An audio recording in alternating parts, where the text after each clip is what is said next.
मुख्यमंत्री पुष्कर सिंह धामी ने किया युवा महोत्सव का शुभारंभ। प्रदेश के प्रतिभाशाली युवाओं को सरकार देगी मंच। स्वामी विवेकानंद की जयंती को युवा दिवस के रूप में मनाने की सीएम धामी ने की घोषणा।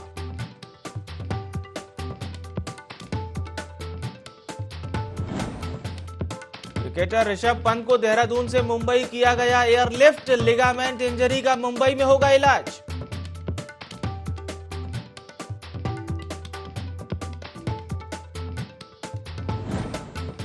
हल्द्वानी रेलवे भूमि अतिक्रमण मामले ने लिया राजनीतिक मोड़। सीएम धामी बोले, कोर्ट के फैसले का सभी को करना चाहिए इंतजार, न्यायालय पर रखें भरोसा।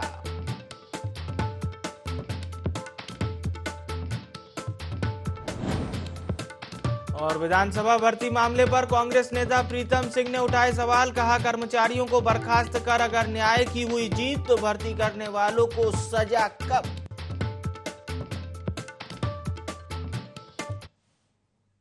नमस्कार, आप देख रहे हैं देवभूमि लाइव। आपके साथ मैं हूं विवेक पांडे। खबरें उत्तराखंड की।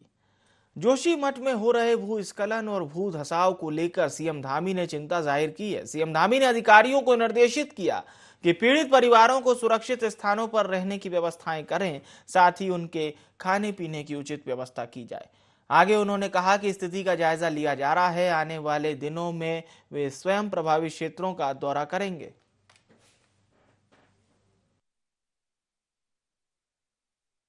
समीक्षा कर रहे हैं। मैंने अभी 2 दिन पहले ही मुख्य सचिव और जो हमारे आपदा प्रबंधन विभाग के अधिकारीगण हैं उन सबसे रिपोर्ट ली है और उसके लिए जो भी ज़रूरत होगी उस पर हम लोग काम कर रहे हैं और जल्द ही एक दल सरकार की तरफ से वहां पर जाएगा और मैं भी स्वयं वहाँ जाऊँगा। लगातार समीक्षा कर रहे हैं। मैंने अभी 2 दिन पहले ही मुख्य सचिव और जो हमारे आपदा प्रबंधन विभाग के अधिकारीगण हैं उन सबसे रिपोर्ट ली है और उसके लिए जो भी ज़रूरत होगी उस पर हम लोग काम कर रहे हैं और जल्द ही एक दल सरकार की तरफ से वहाँ पर जाएगा और मैं भी स्वयं वहाँ जाऊँगा।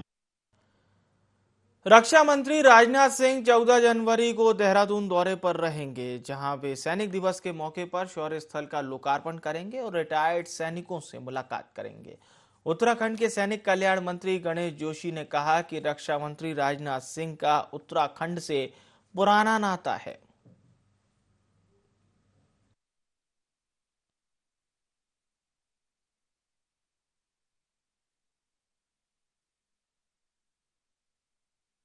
चौदह तारीख को वेटरन डे है और इस अवसर पर देश के रक्षा मंत्री राजनाथ सिंह जी यहाँ पर आ रहे हैं।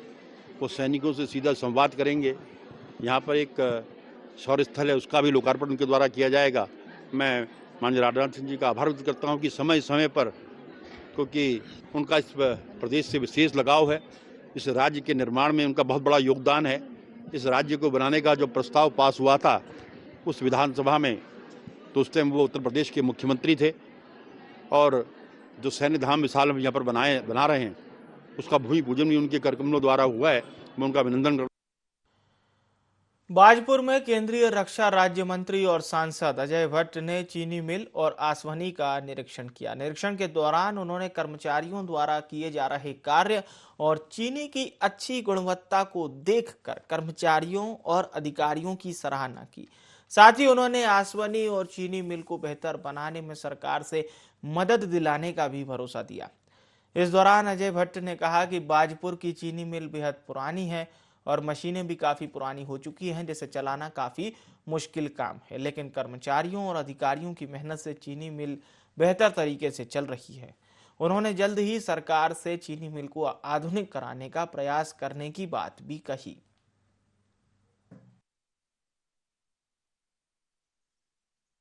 चीनी मिल अपने आप में बहुत बड़ा प्रोजेक्ट है और बहुत पहले से ये चलती आ रही है।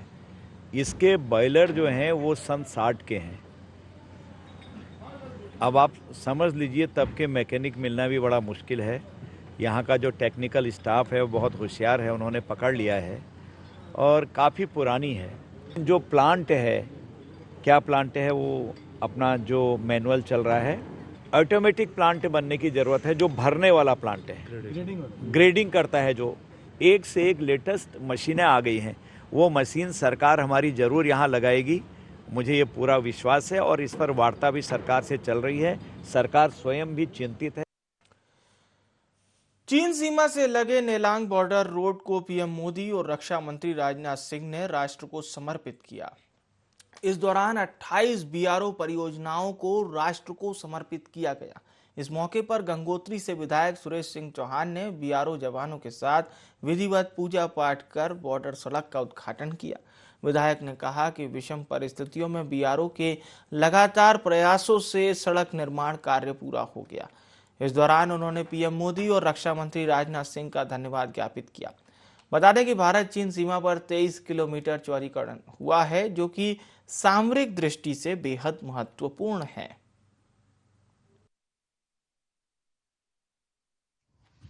नेलांग से भैरव घाटी और लगभग ऐसी 25 जो सीमाओं से लगी हुई परियोजनाएं हैं, उसका विधिवत उद्घाटन माननीय हमारे देश के ऊर्जावान रक्षा मंत्री माननीय राजनाथ सिंह जी के द्वारा विधिवत उद्घाटन किया गया।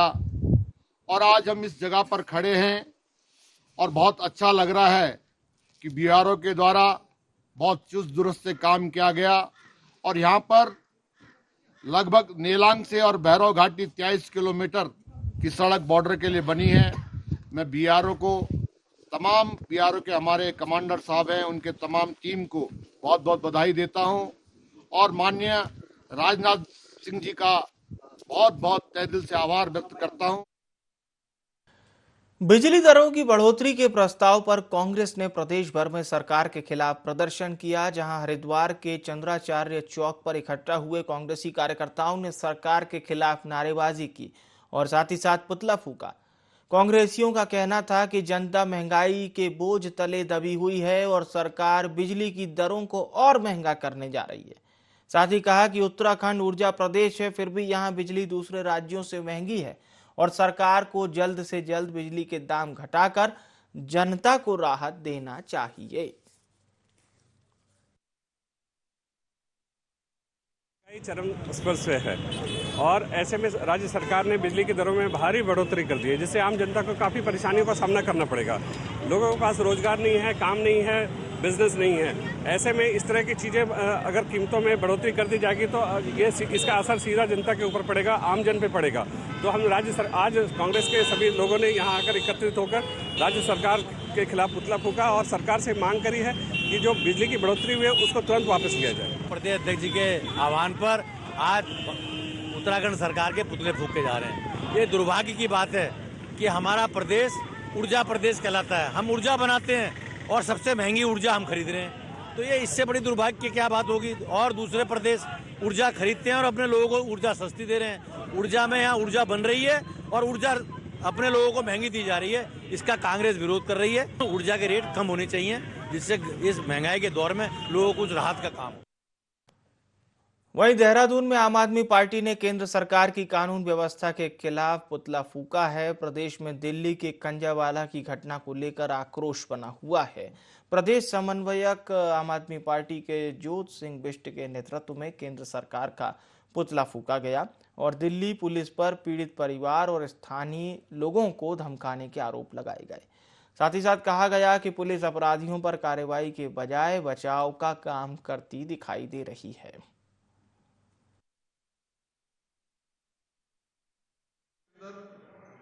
नए साल के आगाज के साथ जिस तरह से भारतीय जनता पार्टी के एक नेता ने बहसी दरिंदे की तरह एक बेटी का अपनी कार पर 8 से 10 किलोमीटर घसीट करके उसकी हत्या करने का अपराध किया है, उसके खिलाफ जो दिल्ली पुलिस ने एक्शन लेना चाहिए था वो नहीं लिया गया। इसके विरोध में आम आदमी पार्टी ने आज देहरादून में आराघर चौक पर भाजपा की केंद्र सरकार का पुतला दहन किया। केंद्र सरकार को इसके लिए सचेत होना चाहिए। वैसे भाजपा के नेताओं का भाजपा के केंद्र में सत्ता में आने के बाद है वो इतिहास बहुत ही आपराधिक इतिहास है और वो लगातार बेटियों की अस्मिता पर चोट कर रहे हैं, तो उसके खिलाफ आम आदमी पार्टी मजबूती से लड़ती रहेगी। रामनगर में तहसील दिवस पर जिलाधिकारी ने फरियादियों की सैकड़ों समस्याओं का मौके पर निदान किया। जिलाधिकारी ने अधिकारियों को समस्याओं का निस्तारण करने के निर्देश भी दिए। तहसील दिवस पर पेंशन, सड़क, विद्युत से संबंधित छोटी छोटी समस्याएं ही आई। जिलाधिकारी ने कहा कि जन कल्याणकारी योजनाओं को अंतिम व्यक्ति तक पहुंचाना प्रशासन की महत्वपूर्ण जिम्मेदारी है।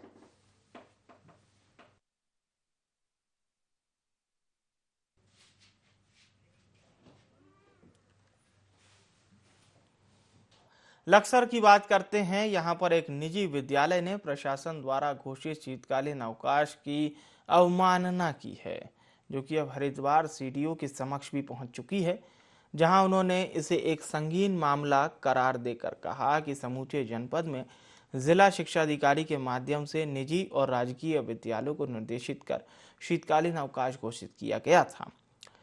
उन्होंने आगे कहा कि इसकी अवमानना करने वाले विद्यालय के खिलाफ एसडीएम को जांच और दोषी पाए जाने पर कार्रवाई के निर्देश जारी कर दिए हैं।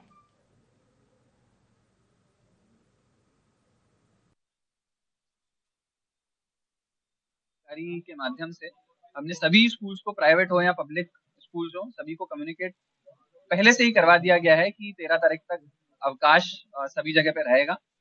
विंटर सीजन चल रहा है तो इस टाइम पे बच्चों का स्कूल जाना सही भी नहीं है, बच्चों की सेहत के लिए भी हानिकारक हो सकता है। तो बच्चों की सुरक्षा को ध्यान में रखते हुए अवकाश राज्य स्तर से ही डिक्लेयर किया गया है। अगर कोई भी स्कूल ऐसे बिना परमिशन के या इस अवकाश के बाद भी अगर ऑपरेट कर रहा है तो सभी एसडीएम्स को पहले से ही निर्देशित किया गया है कि रैंडम इंस्पेक्शन करें, और अगर ऐसा कोई भी स्कूल संचालित किया जा रहा है तो उस पर तुरंत कार्रवाई। लक्सर में ठंड और कोहरे का असर साफ दिखाई दे रहा है। क्षेत्र में यातायात व्यवस्था भी इससे प्रभावित होती हुई दिखाई दे रही है। मौसम विभाग ने हरिद्वार में शीतलहर का ऑरेंज अलर्ट जारी किया। तहसील दिवस कार्यक्रम के दौरान लक्सर पहुंचे मुख्य विकास अधिकारी ने तमाम अधिकारियों को जरूरी निर्देश भी दिए। नगरीय निकायों को क्षेत्र में अलाव की व्यवस्था करने के सख्त निर्देश दिए गए। निकाय और प्रशासन अभी तक पर्याप्त अलाव की व्यवस्था करने में नाकाम साबित होता नजर आ रहा है। कोहरे के चलते आधा दर्जन रेलगाड़ियों को रद्द करना पड़ा। नगर पालिका की तरफ से कोई व्यवस्था नहीं हो रही है। सुबह सुबह इतना टेम्परेचर हो जाता है, कहीं कोई अलाव नहीं लगाया जा रहा है। रैन बसेरा भी बंद पड़ा है। मैं आपको एक बात का परसों में बता दूं, एक बुढ़िया यहाँ तड़पती फिरी थी, उसे कहीं रुकने का ठिकाना नहीं मिल रहा था। वो पुल के नीचे रुकी, पता नहीं जिंदी रही है मर गई। रैन बसेरों में ताले लगे पड़े हैं। जैसा देख रहे हैं ठंड बहुत ज्यादा पड़ रही है, फॉगी वेदर भी बहुत ज्यादा हो रहा है। अलर्ट भी मौसम विभाग द्वारा रेगुलरली कुछ कुछ दिनों बाद आ रहा है, डिपेंडिंग अपॉन कितनी ठंड पड़ रही है। तो सभी नगर निकायों को पहले से ही एसडीआरएफ के माध्यम से, आपदा विभाग के माध्यम से फंड्स प्रोवाइड किए गए हैं अलाव जलाने के लिए। जितने भी हमारे पब्लिक प्लेसेस हैं, मुख्य पब्लिक प्लेसेस हैं, जैसे बस स्टैंड, मुख्य पब्लिक चौराहे, रेलवे स्टेशन, वहां पे नियमित रूप से सभी जगह पे अलाव जलाने के। चंपावत पुलिस वारंटियों को गिरफ्तार करने के लिए एक अभियान चला रही है। कोतवाली पुलिस ने फरार वारंटी को गिरफ्तार किया। आरोपी पर 10,000 रुपए का इनाम घोषित था। पुलिस ने बताया कि आरोपी विनोद सिंह ने मामूली बात पर अपनी चाची की हत्या कर दी थी और फरार हो गया था। फिलहाल पुलिस ने आरोपी को कोर्ट में पेश किया। वांटेड था, चंपावत थाने का ये वांटेड था। ये तब से हम काफी दिन से प्रयास कर रहे थे इसको पकड़ने का। इसका एनपीडब्ल्यू भी ले लिया गया था, इसकी घोषणा भी हमने करवा दी थी। उसके बाद इसके ऊपर 10,000 का हमने इनाम घोषित कर दिया गया था। तो आज हमारी टीम, जो एसओजी की टीम और चंपावत थाने की टीम ने गुड़गांव से इसको वहां पर गिरफ्तार किया है। गिरफ्तार करके फिलहाल इसको जेल भेजने की। मसूरी के माल रोड पर बिना अनुमति वाहन लगाने पर प्रशासन सख्त हो गया है। प्रशासन द्वारा लगाए जा रहे बैरियर को स्थानीय जनता ने हंगामा कर उखाड़ दिया। विरोध में लोगों ने जोरदार नारेबाजी भी की। गौरतलब है कि कुछ दिनों पहले जिलाधिकारी ने एक बैठक ली थी। इस बैठक में माल रोड पर अवैध रूप से आने वाली स्कूटियों को रोकने के लिए विभिन्न स्थानों पर बैरियर लगाने के निर्देश दे दिए गए थे, जिस पर माल रोड स्थित संपर्क मार्ग पर बैरियर लगाए जा रहे थे। जैसे ही लोगों को इस बात का पता चला तो बड़ी संख्या में लोग एकत्र हुए और विरोध शुरू कर दिया।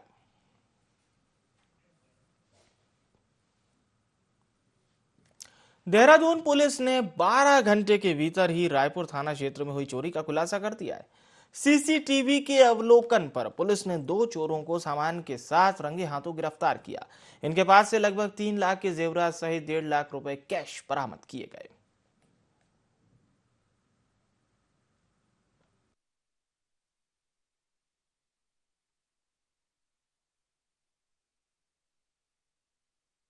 थाना रायपुर में जो कंप्लेनेंट है उनके द्वारा बताया गया था कि वो अपने जो है नजीबाबाद गए हुए थे और पीछे से जो उनके घर में चोरी हुई थी, ताला तोड़ करके अलमारी से उनका लगभग 3 लाख की ज्वेलरी और 1.5 लाख का कैश जो है चोरी कर लिया गया था। इस आधार पर हमारे थाने में मुकदमा पंजीकृत किया। जो अलग अलग हमारी टीमें गठित हुई जिन्होंने सीसीटीवी फुटेज और पुराने चोरों का वेरिफिकेशन, इसके अलावा जो नशे में लिप्त लोग हैं उनका वेरिफिकेशन करते हुए जो 2 लोग शॉर्टलिस्ट किए उनको जो हमने पूछताछ करके और उनके मूवमेंट के आधार पर उनकी गिरफ्तारी की है और उनसे जो है घटना में जो इनके द्वारा चुराई गई पूरी संपत्ति है वो जब्त कर ले जो है मिली है हमें। इसमें जो है 3 लाख की ज्वेलरी और 1,54,000 का कैश हमारे द्वारा बरामद किया गया है। और अब खबर उत्तरकाशी से है, जहां तहसील बड़कोट के ग्राम पिंडकी में एक घर आग की चपेट में आ गया, जिससे पूरा घर जलकर राख हो गया।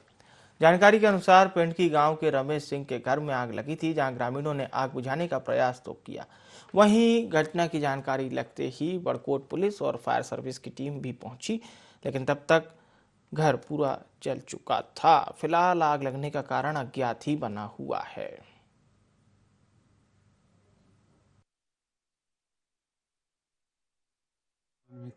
तीन परिवार रहते थे, मेरे लिए कुछ नहीं बचा, न खाने के लिए थाली, न रहने के लिए बिस्तर, कुछ नहीं है। मैं क्या करूँ? जो आपकी इच्छा है सहायता मांग देना है किसी को तो दे दो, नहीं तो मैं क्या करूँ? बस ये आपकी इच्छा। बात करते हैं हल्द्वानी की। बनफूलपुरा अतिक्रमण का मामला बढ़ता ही जा रहा है। एक तरफ जहां अतिक्रमण पर कार्रवाई से रहवासियों में डर है, तो वहीं राजनीतिक दल इस कार्रवाई का विरोध कर सरकार पर निशाना साधते हुए दिखाई दे रहे हैं। मुरादाबाद के सांसद एसटी हसन लोगों से मिलने पहुंचे। उन्होंने कहा कि मैंने लोगों से मुलाकात की है, सभी की आंखों में आंसू थे। समाजवादी पार्टी इस मामले को लेकर सुप्रीम कोर्ट पहुंचेगी। यादव जी ने भेजा है यहाँ के लोगों के दुख दर्द देखने के लिए। अभी हम इस क्षेत्र में घूमे, हमने आंसुओं का सैलाब देखा, हमने बुजुर्गों की सिसकियां सुनी है। जो हालात उन लोगों के ऊपर गुजर रहे हैं शायद ही हिंदुस्तान में कभी किसी के ऊपर गुजरे हों। 100-150 साल से लोग यहाँ पे रह रहे हैं, उनको उजाड़ने की साजिश की जा रही है। 52,000 लोगों को उजाड़ने की साजिश है। खता उनकी यह है कि उन्होंने वोट नहीं दिया, जैसे कि हमें अभी यहाँ बताया गया। हम इस सिलसिले में समाजवादी पार्टी सुप्रीम कोर्ट भी गई है और हम पार्लियामेंट के अंदर इस मसले को उठाएंगे। हमें ज़रूरत पड़ी तो इन लोगों की डेलीगेशन हम रेल मंत्री जी से मिलवाएंगे और प्रधानमंत्री जी से भी इस सिलसिले में बात की। लोहाघाट के स्टेशन बाजार में मिठाई की दुकान में गैस सिलेंडर के फटने से भीषण आग लग गई। आग इतनी भीषण थी कि इसकी चपेट में बगल वाली दुकान भी आ गई। मौके पर पहुंचे दमकल कर्मियों ने आग पर किसी तरह काबू पाया। अग्निकांड में लाखों के नुकसान होने का अनुमान जताया जा रहा है।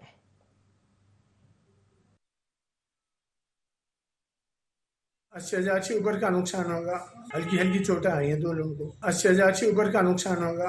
हल्की चोटें आई हैं 2 लोगों को। चंद्रा सूट के पास आग लगी है और बगल में उसका बोरा फोटो स्टूडियो भी था, जिसकी तरफ आग बढ़ रही थी बहुत भयानक स्थिति में। फिर जब आग फैली वहाँ पर तो तुरंत सूचना मिलते ही हमारे कर्मचारी वहाँ पहुँचे। जैसे ही वहाँ पहुँचे तो देखा कि एक हमारे चालक राजेश खरवाल जैसे अंदर पहुँचा था, तो तभी गैस सिलेंडर फट गया था, जिससे कोई जनहानि नहीं हो पाई। तो लगभग 1 से 2 लाख की हानि बताई गई, नुकसान, और कोई जनहानि नहीं हो पाई। तुरंत कार्रवाई करी हमारे कर्मचारियों ने और तुरंत पहुंचकर, और जबकि ये बहुत कंजेस्टेड एरिया है, यहाँ पर कभी भी कुछ घटना घट सकती है। मैं इतना कहना चाहता हूँ कि सभी लोग थोड़ा सतर्क रहें। खटीमा में इन दिनों वॉलीबॉल टूर्नामेंट मैच का आयोजन किया जा रहा है। सीमांत सर्व समाज संगठन के तत्वाधान में टूर्नामेंट का आयोजन हो रहा है। ये टूर्नामेंट 1 जनवरी से शुरू होकर 5 जनवरी तक चलेगा। कार्यक्रम का आयोजन भारत नेपाल सीमा स्थित अशोक फार्म के ग्राउंड में किया जा रहा है।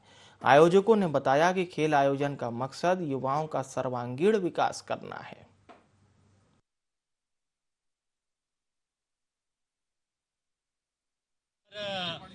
इस वॉलीबॉल टूर्नामेंट का आयोजन किया जा रहा है, जिसमें हमारी विभिन्न क्षेत्रों की टीमें आई हुई हैं। सितारगंज से टीमें आई हैं, बरेली से आई है, देहरादून से आई है, यहाँ लोकल की भी टीमें हैं। प्रोत्साहन राशि के रूप में हम जो प्रथम पुरस्कार है यहाँ पर 10,000 रुपये और द्वितीय पुरस्कार जो है वो 5100 रुपये की राशि विजेता टीम को और साथ में ट्रॉफियां प्रदान की जाएंगी। चंपावत के लोहाघाट में ग्रामीणों की परेशानी दूर हुई। लंबे समय से क्षतिग्रस्त पड़ी हुई सिंचाई लिफ्ट पेयजल योजना को ठीक कर दिया गया है, जिसके बाद इस योजना का लाभ कायल गांव वासियों को मिलने लग गया है। गांव प्रधान ने बताया कि लाखों की योजना लागत से बने लिफ्ट सिंचाई योजना आए दिन तकनीकी खराबी के कारण खराब रहती थी और 2021 में आई आपदा के बाद हाल और भी बुरा हो गया था।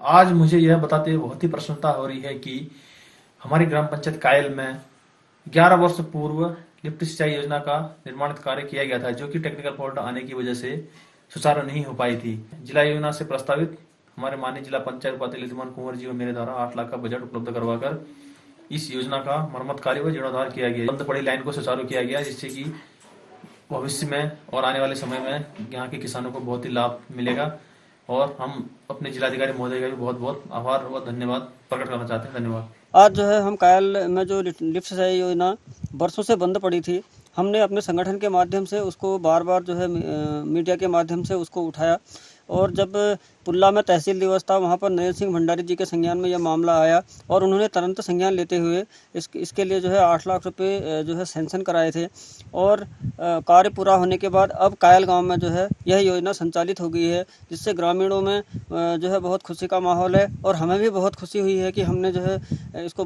बार बार उठाया और डीएम साहब ने जो है इस पर संज्ञान लिया। उत्तराखंड पुलिस क्षेत्र को 2025 तक ड्रग्स मुक्त बनाने के लिए लगातार अभियान चला रही है, जहां हरिद्वार के लक्सर में पुलिस लगातार क्षेत्र में चेकिंग अभियान को बढ़ावा दे रही है। इसी कड़ी में कार्रवाई करते हुए पुलिस ने एक ड्रग्स तस्कर को गिरफ्तार किया, जिसके पास से 18.42 ग्राम स्मैक बरामद की गई।